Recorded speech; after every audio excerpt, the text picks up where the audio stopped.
How to fix Valorant error code 3 easy and quick if you want to fix it. First type here cmd command prompt. You need to run it as administrator. Right click and run as administrator and click yes. After that type here niche winsock reset, click enter and then type here ipconfig //dns and click enter, and after that go to services,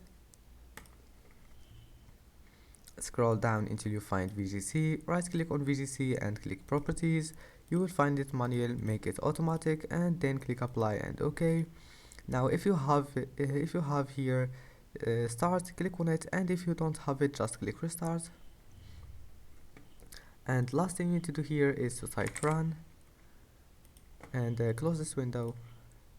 Now type here %local app data %, click OK, scroll down until you find Valorant, then go to save it.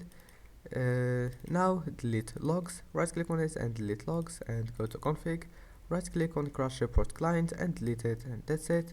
Don't forget to like, your problem must be fixed, and see you in the next video.